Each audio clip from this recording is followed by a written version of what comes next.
Assalamualaikum warahmatullahi wabarakatuh. Innal hamdalillah nahmaduhu wa nasta'inuhu wa nastaghfiruh wa nastahdihi wa natubu ilaih wa na'udzu billahi min shururi anfusina wa min sayyiati a'malina. Man yahdihillahu fahuwal muhtadi wa man yudlil falan tajida lahu waliyyan mursyida. Asyhadu an la ilaha illallah wahdahu la syarikalah wa asyhadu anna Muhammadan abduhu wa rasuluh sallallahu alaihi wa ala alihi wa sahbihi wa sallama tasliman katsira. Ma'asyiral muslimin rahimakumullah, usikum wa nafsi bitaqwallah faqad fazal muttaqun. Ya ayyuhalladzina amanu taqullaha haqqa tuqatih wa la tamutunna illa wa antum muslimun. Yaqulullahu ta'ala fi kitabihil karim, أعوذ بالله من الشيطان الرجيم بسم الله الرحمن الرحيم وكذلك أوحينا إليك قرآنا عربيا لتنذر أم القرى ومن حولها وتنذر يوم الجمع لا ريب فيه فريق في الجنة وفريق في السعير. Demikianlah kami wahyukan kepada engkau wahai Muhammad Al-Quran yang berbahasa Arab, agar engkau memberi peringatan kepada penduduk kota Mekah dan negeri-negeri yang di sekitarnya, dan engkau beri peringatan tentang hari berbangkit dan dikumpulkannya manusia pada hari tersebut yang tidak ada keraguan di hari itu. Satu kelompok akan masuk ke dalam surga dan satu kelompok akan dibenamkan ke dalam neraka. Firman Allah surat Asy-Syura ayat 7. Kaum muslimin, muslimat, hamba-hamba Allah dimanapun berada, rahimakumullah. Alhamdulillah, kita bersyukur kepada Allah subhanahu wa ta'ala. Sampai saat ini kita masih diberikan kesehatan, keimanan, dan dimudahkan dalam mentaatinya. Semoga kesyukuran kita akan berbuah bertambahnya nikmat-nikmat tersebut. Salawat serta salam untuk Nabi SAW. Allahumma salli ala Muhammad wa ala alihi wa sahbihi ajma'in.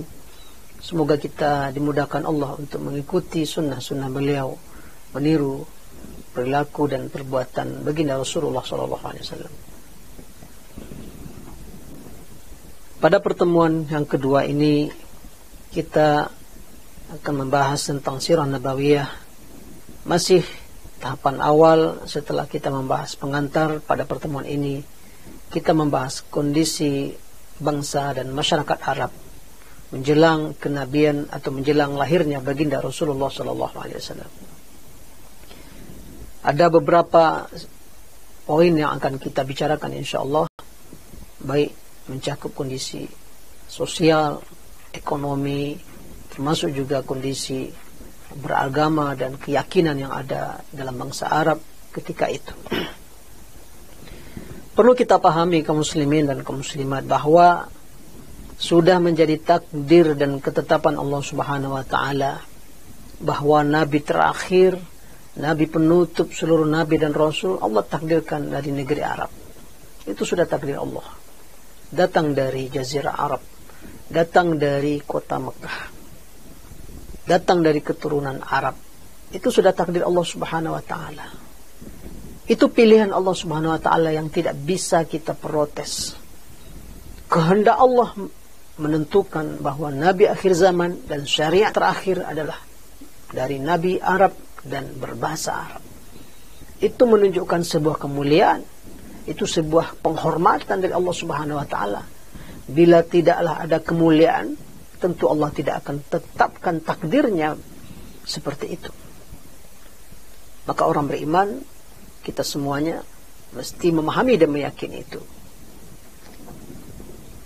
Seperti ayat yang kita bacakan di awal kajian ini, firman Allah dalam surah Asy-Syura, sudah Allah katakan, wa kadzalika auhayna ilaika qur'anan arabiyyan litunzira ummal qura wa man haulaha.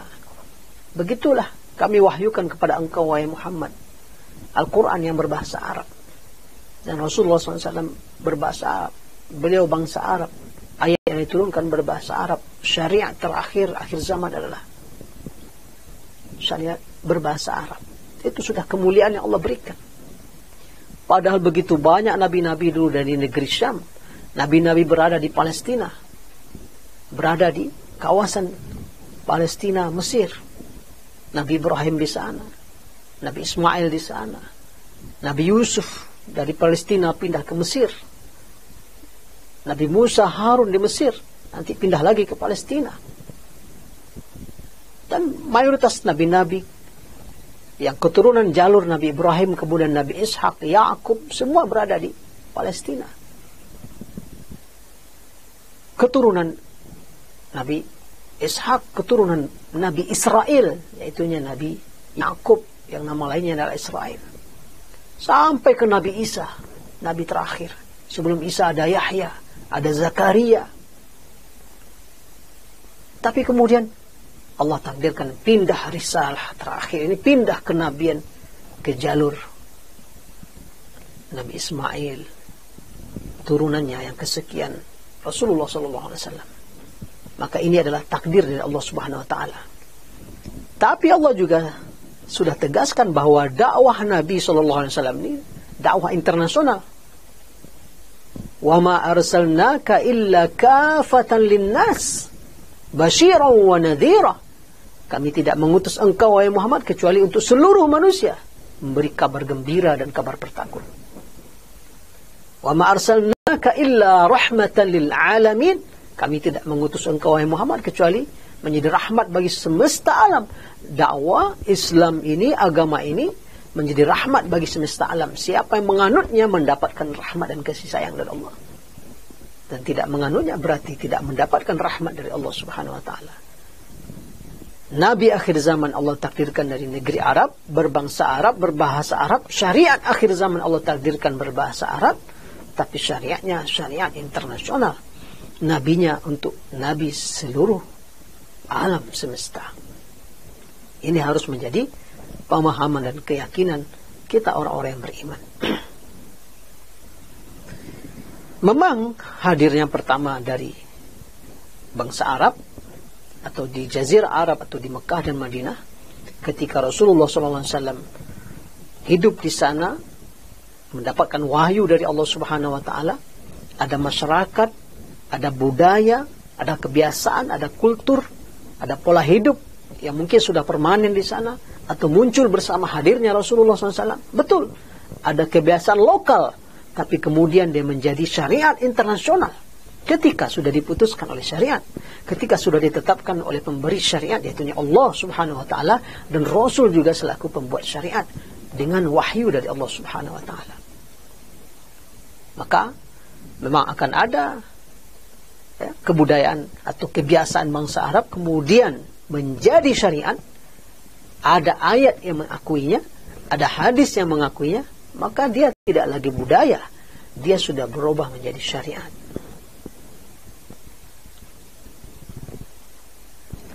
Kaum muslimin dan kaum muslimat, hamba-hamba Allah yang dimuliakan Allah Subhanahu Wa Taala, mari kita coba mengenal sedikit bagaimana kondisi Jazirah Arab atau bangsa Arab di awal-awal akan lahir atau akan datang Nabi SAW.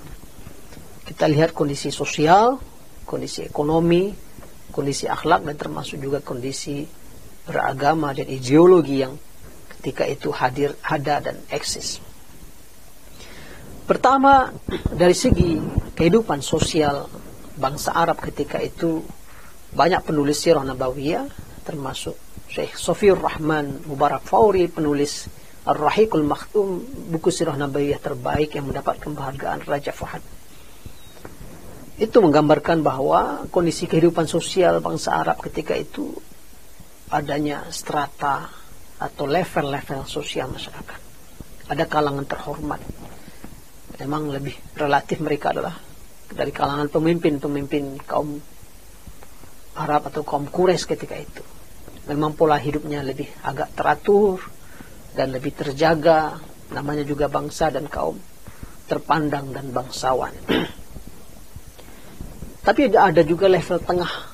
Ini yang masyarakat standar biasa, yang ketika itu juga penuh dengan kejahiliahan, kehidupan bebas, pergaulan yang tidak terikat dengan aturan agama. Karena memang di kota Mekah secara khusus dan sekitarnya ketika itu tidak ada syariat, kecuali syariat ajaran Nabi Ibrahim yang sudah jauh sekali jaraknya antara Rasulullah SAW dengan Ismail dan Ibrahim. Lalu ada level ketiga yang paling rendah, yaitunya kaum budak, ya, baik yang budak asli dari kota Mekah itu sendiri atau adalah kaum-kaum lain yang dijual beli dari pasar-pasar perbudakan. Mereka ini biasanya hasil dari jual beli atau perampok, atau juga hasil dari akibat dari peperangan yang kalah menjadi budak bagi pemenang. Ini yang lebih parah lagi kehidupannya. Banyak terjadi perzinaan di kalangan budak. Itu sebabnya dahulu ketika Rasulullah SAW berhasil merebut kembali kota Mekah, terjadi Fathu Makkah dan menang merebut kota Mekah nyaris tanpa peperangan. Lalu orang-orang Mekah termasuk Abu Sufyan masuk Islam dan istrinya Hindun masuk Islam. Kita mengenal bahwa Hindun ini seorang perempuan yang sangat pemberani. Ketika diminta oleh Rasulullah berbaiat, berjanji setia untuk tidak akan berzina, maka dia menjawab, awatazni hurrah, apakah wanita merdeka akan berzina? Nggak mungkin. Ya, beliau ingin mengatakan, maksudnya adalah beliau seorang wanita merdeka pasti tidak melakukan zina, karena yang biasa berzina itu adalah wanita-wanita budak. Ini kehidupan sosial yang waktu itu terjadi. Sistem kehidupan bangsa Arab ketika itu mayoritas nomaden atau berpindah-pindah, di mana ada air, situ mereka bertahan. Bila air habis mereka pindah mencari tempat yang lain. Dan tidak jarang kemudian perebutan kekuasaan untuk wilayah di mana ada air menimbulkan perang. Suku dan kabilah yang kuat akan bisa mengambilnya dan yang lemah akan tersingkir atau kemudian menjadi budak. Itulah kemudian juga berakibat nomaden mengambil air, dan ini menimbulkan peristiwa peperangan antar suku, antar kabilah dan seterusnya. Kadang juga peperangan disebabkan oleh perebutan atas seorang wanita. Terjadi perang antara satu kaum dengan kaum yang lain. Itu juga terjadi di masa jahiliyah di bangsa Arab. Juga sistem pernikahan di bangsa Arab ketika itu, sebagian ada pernikahan yang bagus, seperti pernikahan kalangan level atas tadi, level satu yang tinggi, kasta tertinggi, karena mereka adalah para bangsawan, orang-orang, para pemimpin Quraisy, sehingga pernikahan mereka rata-rata pernikahan yang resmi. Tapi di tengah masyarakat umum cukup banyak beredar berbagai pernikahan yang sangat menjijikkan. Ada yang dinamakan dengan pernikahan zawajul istibdha, ya. Jadi seorang laki-laki punya istri, dia ingin dapat keturunan anak yang hebat, jagoan, penunggang kuda, ya, pahlawan. Maka dikirimnya istrinya ke laki-laki lain yang dianggap itu seorang jagoan, penunggang kuda, pujangga, ingin dapat keturunan. Maka istrinya dikirim ke laki-laki itu, nanti bergaul, ditunggunya sampai hamil, baru pulang, lalu nanti itu jadi anak kandung dia sendiri. Padahal itu hasil perzinahan istrinya dengan laki-laki lain. Itu dinamakan zawajul istibdha. Itu terjadi. Ada juga, na'udzubillah, pernikahan yang sangat buruk ketika itu di kalangan masyarakat umum. Juga terjadi seorang perempuan bersama 10 laki-laki, semua menggaulinya. Nanti setelah hamil, maka dia menghindarkan diri dari 10 laki-laki ini sampai kemudian lahir bayinya. Setelah bayi ini lahir, si perempuan memanggil ke 10 laki-laki yang telah bersama dia. Maka dia punya kekuasaan atau dia punya hak untuk memutuskan anak ini anak kamu, maka nggak ada satupun yang bisa menolak, ya, hanya berdasarkan keputusan perempuan ini. Dan berbagai macam pernikahan ada di antaranya, karena dahulu bangsa Arab memang menerapkan sistem poligami, istrinya banyak, ada yang 20, ada yang 15, macam-macam. Nah, ada budaya juga di antara mereka waktu itu, bila si ayah meninggal dunia, maka seluruh istrinya diwariskan ke anak yang tertua, kecuali ibu kandungnya sendiri. Dan berbagai macam bentuk sistem pernikahan yang rusak, itu kehidupan sosial yang terjadi ketika itu. Kemudian tentunya ketika Islam nanti datang, ada hal-hal yang kehidupan sosial ini yang baik, terpuji, akan diabadikan oleh Islam. Ada kondisi kehidupan sosial yang buruk, yang tercela, akan dibatalkan dan diharamkan dalam Islam. Adapun dari segi perekonomian, maka kondisi kehidupan bangsa Arab, terutama di kota Mekah dan sekitarnya, mayoritas perekonomian mereka ditopang oleh perdagangan atau bisnis. Karena kita ketahui kota Mekah adalah kota yang terletak di lembah yang tak ada tanam-tanaman, tak ada tumbuh-tumbuhan. Yang ada di sekitarnya adalah bukit-bukit cadas, batu, atau padang pasir yang tandus. Sebagaimana Allah Subhanahu wa taala dalam surat Ibrahim menceritakan bagaimana doa Nabi Ibrahim kepada Allah ketika dia menitipkan kepada Allah istri dan anaknya yang dia tinggalkan di dalam lembah yang tak ada tumbuh-tumbuhan. Fi wadin ghairi dhi zar'in inda baitikal muharram. Ya Allah, aku tinggalkan sebagian dari keturunanku di lembah yang tidak ada tumbuh-tumbuhan, tanam-tanaman, ya, dekat di sisi rumahmu, Baitul Muharram atau Baitullah Al-Muharram, Ka'bah. Maka mayoritas kota Mekah adalah kota bisnis, tempat orang berjual beli barang dari luar kota, atau sebagian kecil produk penduduk Mekah seperti bertenun atau bertukang. Kemudian kebanyakan juga datang dari negeri selatan, Yaman, atau dari utara dan negeri Syam.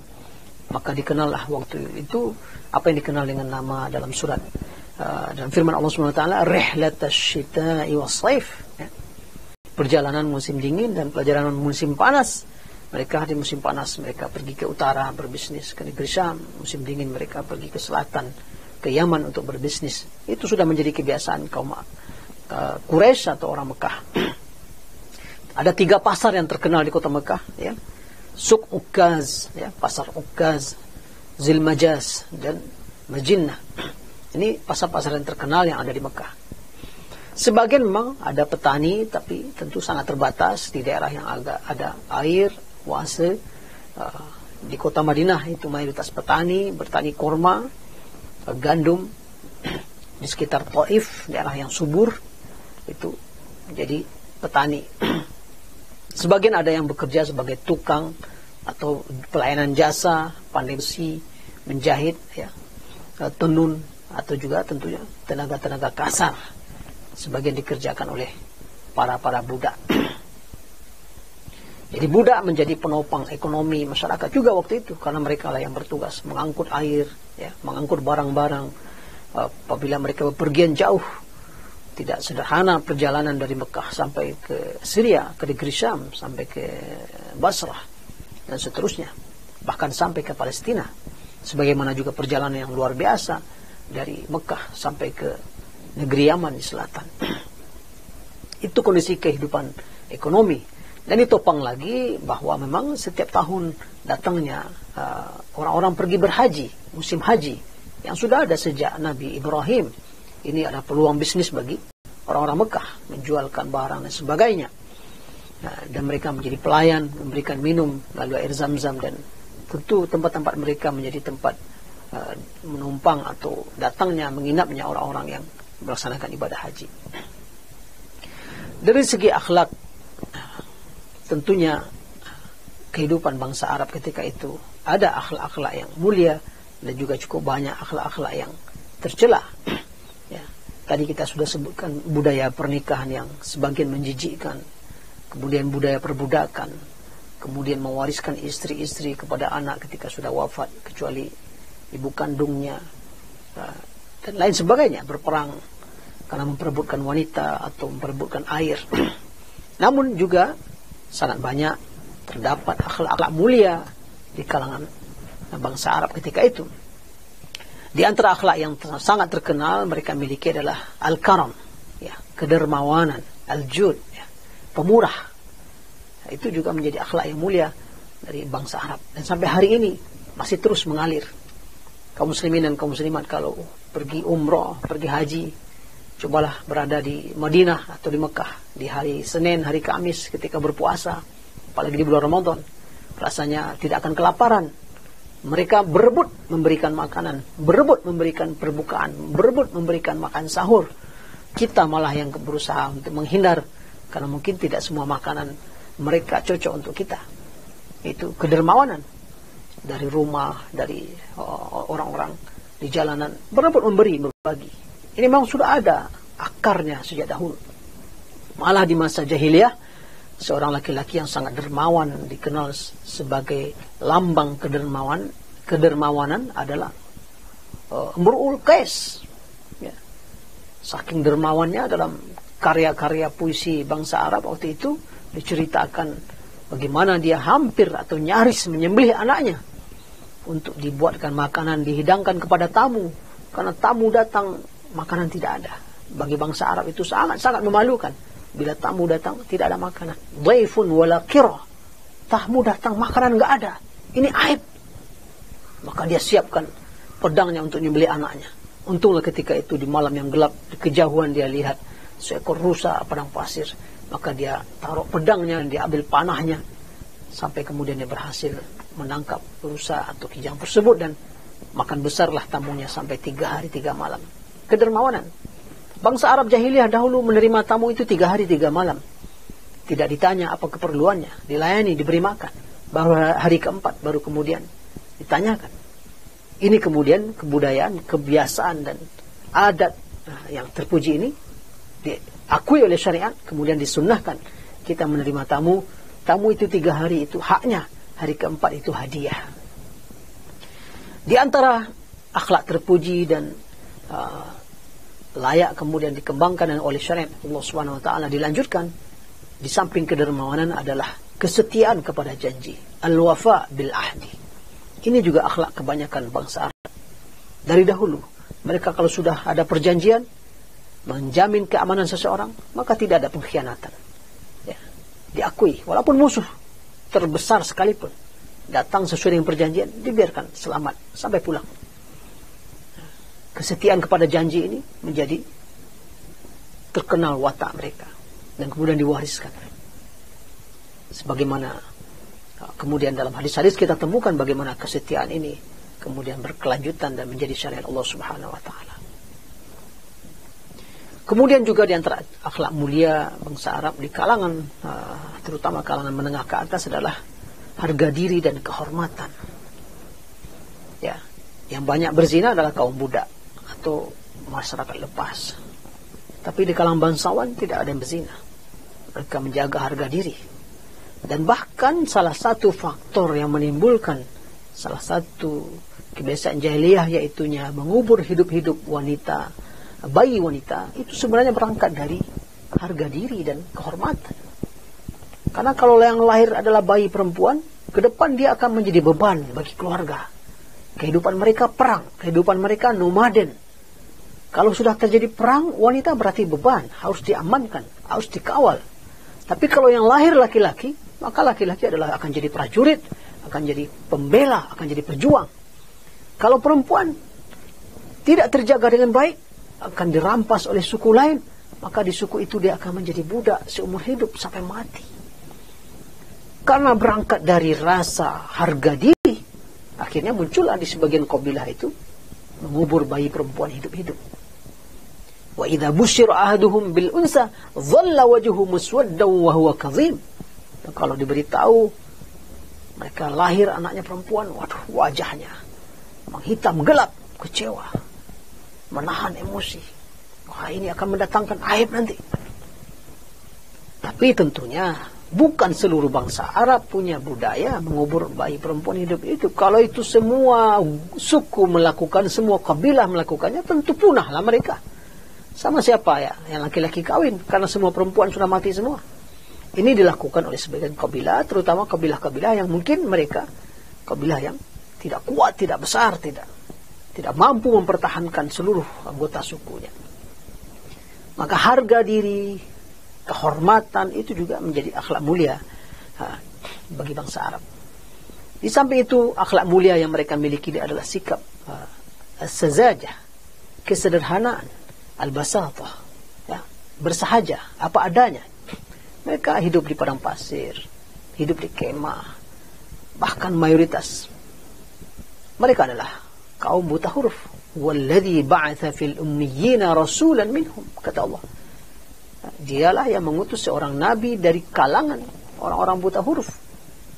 Sama buta huruf juga, nabinya buta huruf, mayoritas masyarakatnya juga buta huruf. Maka hidupnya sederhana, bersahaja, tak ada yang dibuat-buat. Nah, jauh dari kepura-puraan atau jauh dari nifaq, kayak kemunafikan, apalagi pencitraan. Mereka hidupnya apa adanya. Itu diantara kondisi akhlak, dan ada yang terpuji, ada yang tercela.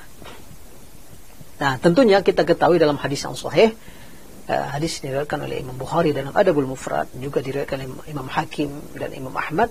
Rasulullah SAW bersabda, innama bu'ithtu li'utammima makarimal akhlaq. Aku diutus oleh Allah untuk menyempurnakan akhlak-akhlak mulia. Maksudnya apa? Sudah ada akhlak mulia yang sudah tersebar, sudah membudaya di kalangan Arab. Datang Nabi untuk menyempurnakan yang mulia ini. Jangan kita sampai salah paham, bangsa Arab sangat bejat, sangat rusak, sehingga layaklah turun wahyu kepada mereka untuk memperbaiki mereka. Oh tidak. Itu salah. Justru nanti kita akan lihat betapa mereka yang paling kondusif diberikan syariat terakhir, agar kemudian bisa mereka mengembannya ke negeri lain. Jadi Rasulullah datang untuk menyempurnakan akhlak-akhlak mulia. Maksudnya akhlak mulia itu sudah ada, Rasulullah tambahkan, Rasulullah muliakan, Rasulullah lanjutkan. Adapun terkait kondisi beragama dan ideologi mereka jelas-jelas. Mayoritas kota Mekah kaum musyrik. Petinggi-petingginya orang-orang musyrik. Mereka menyembah berhala. Ada sekitar 360 berhala di dalam dan di luar Ka'bah. Dari yang paling besar Hubal, ya, Latta, Manaz, dan seterusnya. Ini ada orang Arab, dalam Ibnu Hisham menukilkan dalam kitab sirahnya, dan ada hadis yang meriwayatkan bagaimana Rasulullah SAW menggambarkan siapa yang pertama kali membawa patung berhala ke Ka'bah, ke Mekah ini. Dialah laki-laki yang bernama Amru ibn Luhai. Amru bin Luhai inilah yang akan menanggung di akhirat kelak, masuk neraka, dan dia menggiring atau menarik, ya, berhala yang dia bawa. Dia melakukan perjalanan bisnis ke negeri Syam. Dia temukan orang di sana sedang menyembah berhala, patung-patung. Lalu, wah, ini bagus juga ini apa yang kalian sembah. Bagaimana kalau ini siapa ini? Ya, ini Tuhan kami minta tolong, kami minta rezeki, kami minta berbagai-bagai, kami minta kepada mereka ini. Oh, kalau gitu boleh saya minta satu. Maka dikasihlah satu patung yang bernama Hubal, dibawa pulang ke Mekah oleh Amr bin Luhai. Nah, itulah pertama kali dia letakkan di Mekah, diajak kaumnya menyembah, sampai kemudian satu persatu patung-patung lain bertambah sampai 360. Mayoritasnya itu. Sebagian masih ada pengikut agama Hanifiyah atau agama peninggalan Nabi Ibrahim. Mereka orang-orang yang Hanif, tapi jumlahnya tidak banyak. Dan tentunya mereka sangat sedikit sekali tidak ada Ahlul Kitab. Ahlul Kitab adanya di Madinah, di Mekah tidak ada, karena mereka buta huruf, mereka tidak baca kitab suci. Yahudi dan Nasrani adanya di Madinah. Nah, itulah kondisi Jazirah Arab ketika itu. Dan rahasia kenapa Allah Subhanahu wa Ta'ala memilih Jazirah Arab sebagai risalah terakhir, ternyata peradaban lain, peradaban Persia, tenggelam dalam kemusyrikan, menyembah api, tenggelam dalam peperangan sesama mereka, tenggelam dalam kebejatan akhlak dan perilaku. Peradaban Romawi juga tenggelam dalam peperangan sesama mereka, saling bunuh, berebut kekuasaan, juga kebejatan moral, pemutarbalikan kitab-kitab Nabi, terutama ajaran Nabi Isa. Peradaban Yunani ketika itu hancur dalam khurafat, filsafat mereka, jauh dari ajaran ketuhanan, dan juga peradaban Hindia yang juga ada ketika itu tenggelam dalam kemusyrikan, tenggelam dalam akhlak yang bejat. Yang paling kondusif ketika itu dari seluruh peradaban yang ada, ya negeri Arab. Walaupun ada keburukan, tapi inilah yang paling kondusif untuk mungkin diletakkan syariat paling terakhir. Sementara peradaban Persia, peradaban Romawi, peradaban Yunani, dan peradaban India yang ketika itu besar-besar, itu tak layak akan diturunkan Nabi, pasti akan berat, akan terjadi penentangan besar-besaran. Justru yang lebih kondusif adalah peradaban kota Mekah yang relatif masih kondusif untuk diletakkan Nabi akhir zaman. Itu rahasia kenapa Jazirah Arab dalam situasi kondisi ekonomi, sosial, agama, budaya, dan akhlak mereka, ternyata mereka relatif masih lebih kondusif untuk menerima syariat akhir zaman dibandingkan peradaban yang lain. Demikian barangkali kajian kita Sirah Nabawiyah pada hari ini. Aku qouli hadza wa astaghfirullah li wa lakum wa lisairil muslimina wal muslimat wal mu'minina wal mu'minat fastaghfiruhu innahu wal ghafurur rahim. Assalamualaikum warahmatullahi wabarakatuh. Yuk dukung program dakwah Islam di Radio SIP FM. Salurkan donasi Anda melalui rekening BNI Syariah 12300002112 atas nama PT Radio Suara Indah Pesona Prima.